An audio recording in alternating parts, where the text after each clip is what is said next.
Hello, everybody, and thanks for that introduction, Meryl. John Day, MD. It's, as Meryl said, I've been gardening, vegetable gardening seriously, and I'd like you to be able to do it too.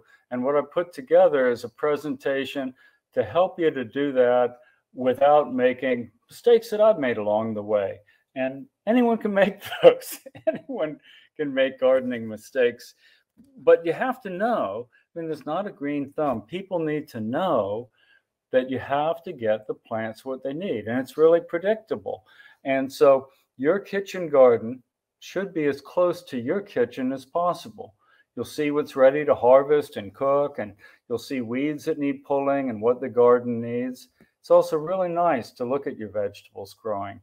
So to successfully grow vegetables to be a substantial part of your diet, should ideally have 400 square feet or more, which is more than 20 feet from a tree. I mean, it's important to be far from the tree roots because the owls suck the water out of your garden.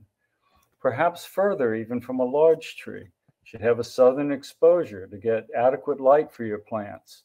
And light builds our food through photosynthesis. Less light makes less food. Fertile soil, which doesn't pool water, but you're also able to keep well watered, is important. A drip watering system with a timer works well in Central Texas. And we'll get into each of these things and how to make sure that you're able to do it right. Some areas might have fertile soil and regular rains, but you need to be certain that you can always give the plants what they need to live and grow. If you're considering the sun exposure of another site that's not close to your home, you can look at Google Maps and pick the overhead view with overlay, which will show you the north at the top of the screen, south at the bottom, trees, houses. And this can be a big time saver because you can say, well, this place might work. It has a good southern exposure and no big trees, or that place won't work. Your house might not have a south-facing open area without nearby trees. You might not. Some people will choose to build raised beds to avoid tree roots. But tree roots seeking water will find their way into the beds unless there's a thick, unpunctured, waterproof layer. And these layers are easily punctured when you're working the garden soil. So just things to keep in mind. Some places may have community gardens. There might be a waiting list. There might not be good access to water at the community garden. And it's also much more of a chore to travel to a garden that you don't see. It's really a kind of a difficult way to start. Having it close to you is a good way to start because out of sight, out of mind. So in the past, allotments, victory gardens, or dachas in Russia have been a big support to people who were, basically dying young of not having enough nutrition or being marginal on that, or just having, carbohydrates and fats or something. So when hard times and for food security, having your own vegetable garden and already knowing how to work it is really, really helpful. You might have a neighbor who has a good location for a garden who'd like to garden with you there, but be careful because territorial and food allocation disputes can easily arise, especially if you've not already cooperated closely with that person on projects. Now, your area, wherever it is, probably had agriculture before it had a city. You might be able to locate an old USDA soil survey from a century or more ago, which detailed what crops people readily grew without irrigation. I found this, and there's a link for it, for Lavaca County, Texas, from 1905. And it's a detailed view of post-Civil War agriculture.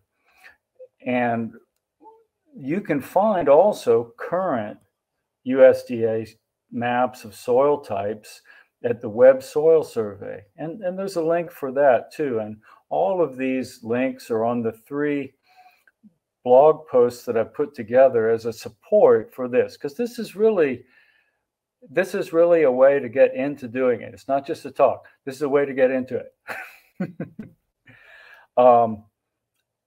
It's good to check the soil survey and maybe talk with local, nursery people about what soils are good for gardening in your area. And you can collect a soil sample from your prospective garden site and send it to your local agricultural extension service for analysis. I usually find that the basic test plus trace minerals plus organic matter gives me a good idea of what is in the soil and what amendments might be needed, or what should be even avoided, because my soil in Austin has a high phosphorus content, so I'm trying not to put phosphorus into it, which changes some of my decisions about compost. So the soil analysis list by state is there as a link. You can determine if your soil is clay, loam, or sandy by feel. Clay and loam are typically rich and fertile. Sandy soils will need more frequent watering, and you might want to work in more organic amendment, more compost. Clay soils often crack when they're dry, and water may pool after heavy rains. So again, you want to be sure of what you've got and then do the right thing with it. This might seem like a lot to consider before even beginning, but there's really no virtue in trying to grow vegetable garden in a setting where the plants won't have what they need. So you want to make sure that everything is lined up before you start so that your efforts will be fruitful. So the next step comes down to the actual preparation of the kitchen garden. That's step 2. And after you've located a garden area that'll have adequate light, a good southern exposure, you can dig all the way around the perimeter with a sharp shovel to determine if there are any tree roots entering your garden patch. If there are, and you can cut through them with the shovel, they'll probably grow back next year. You might want to put deep edging in, but that might not keep them out. But if there are large roots that you can't really cut through with a shovel, you may cut through them with a pickaxe, but they'll come back too. And that usually indicates that some tree is getting a lot of water out of that area, and it'll tend to overcompete against your annual vegetables. It's hard to fight a tree root.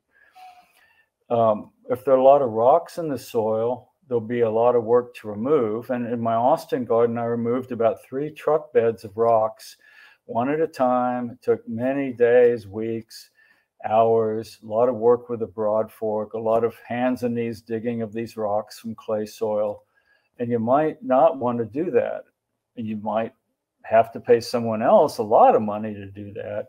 And it might or might not be worth it to you, but it's good soil here.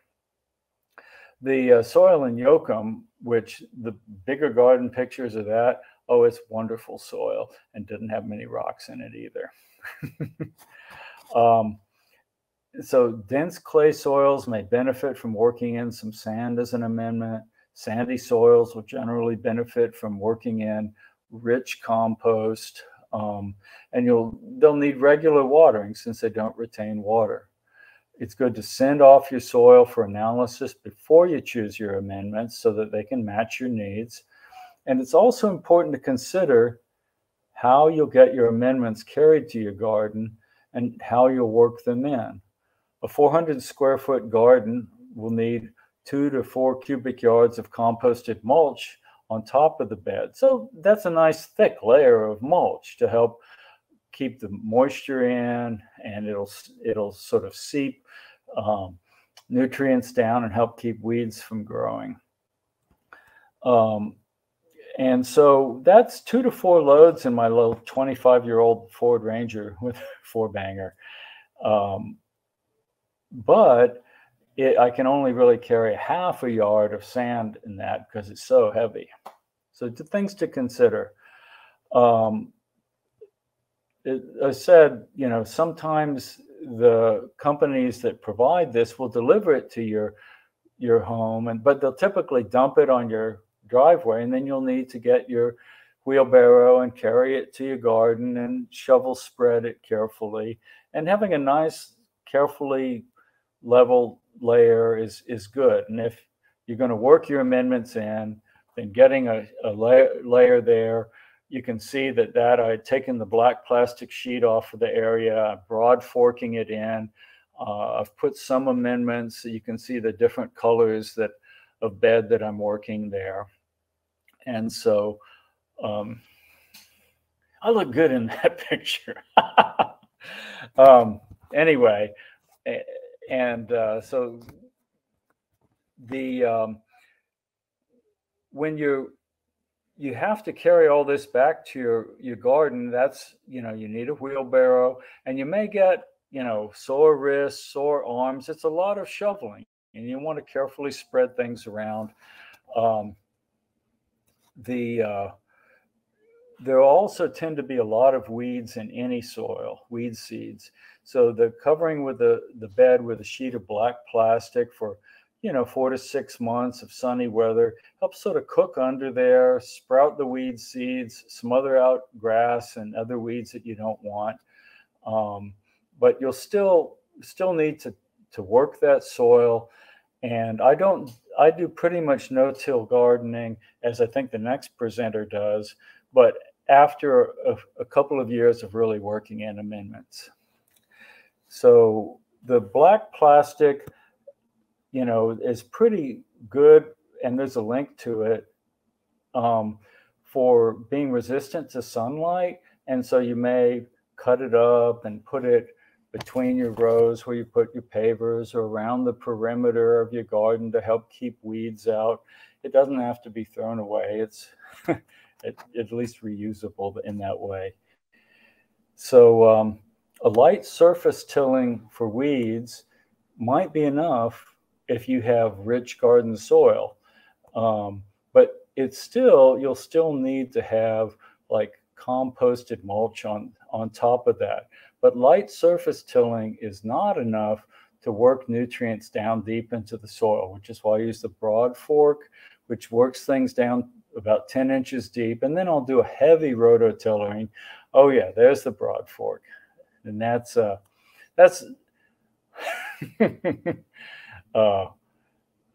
sort of satisfying work, but not everybody likes it.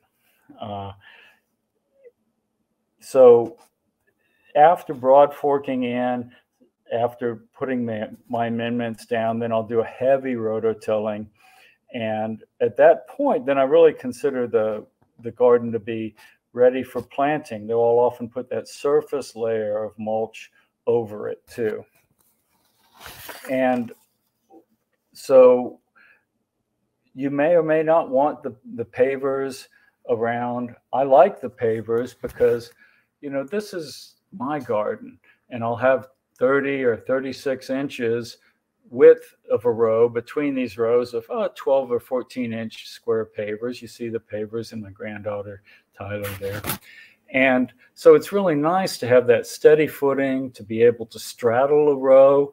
So you may want, a narrower row than 30 inches or 36, but being able to step over a row and straddle a row is really nice in working it. And the rows of pavers there mean that even when it's really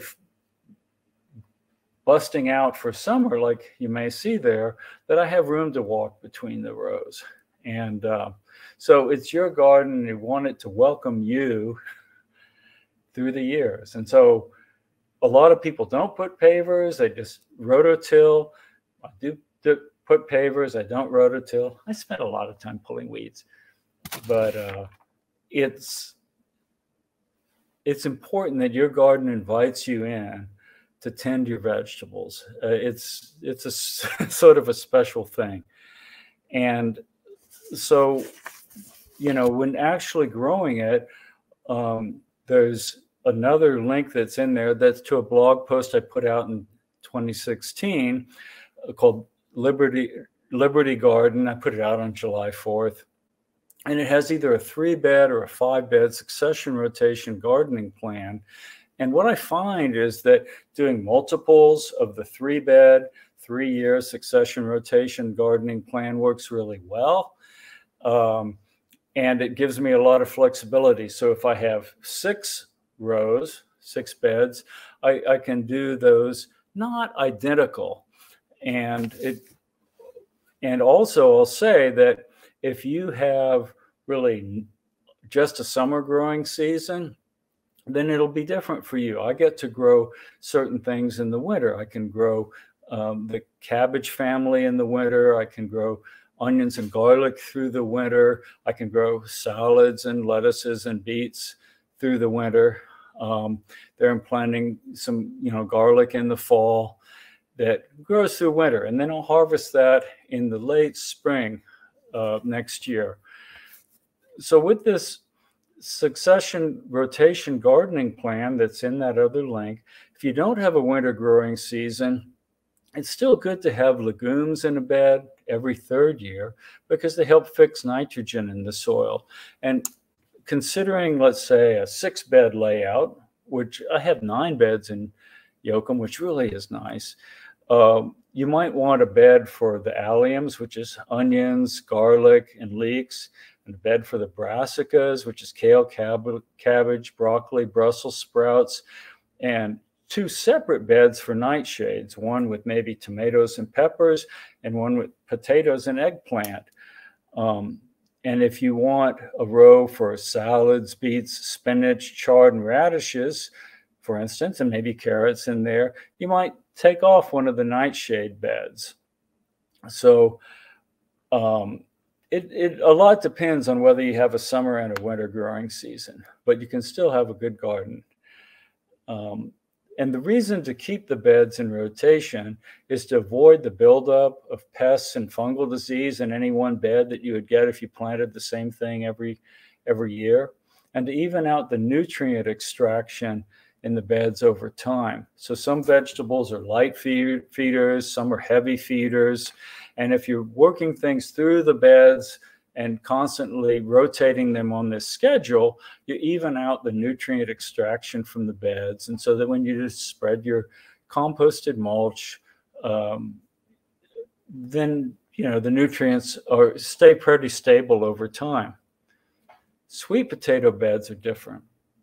Once you plant sweet potatoes in a bed, they're really going to stay there. And even if you harvest everything in the fall, you'll find they're coming back in the spring. And you don't want to use the sweet potatoes that are ornamental. You want to get the ones that are the rich orange or dark red sweet potatoes for food. So you have to be careful to get the right slips, or to buy sweet potatoes around Thanksgiving and then sprout them in water over the winter. And there's a link for growing sweet potatoes there. Typically, you'll want to go ahead and every fall, let's say September, October, when the leaves start to wither and brown, you'll dig up your sweet potatoes, and then they'll be there. They'll be there in the spring anyway.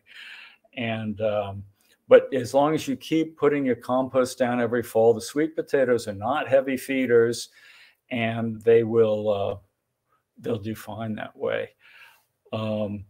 What I'd like to say is that there's some other little things that I found that are helpful. Let's see.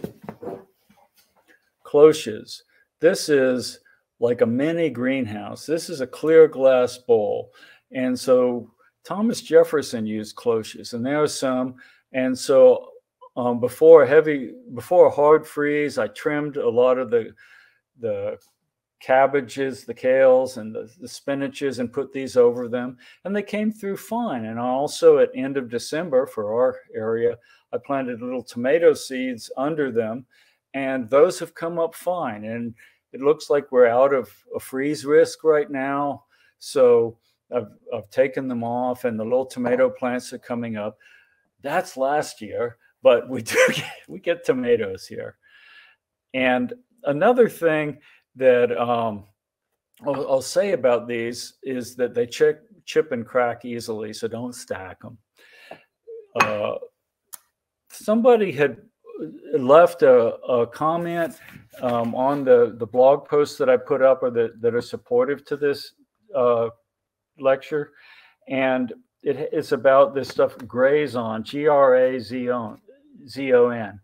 And I want to call it gray zone, but I think it means graze on. And it is an herbicide that doesn't hurt grasses, but it's actually pretty persistent. So someone had problems with their garden having little stunted, withered, twisted vegetables, having used what they thought was organic dairy cow manure compost. But this stuff was very persistent. So if you get little stunted, withered things growing after something that had grass in it along the pathway, you may be having a problem with this aminopyrrolid gray zone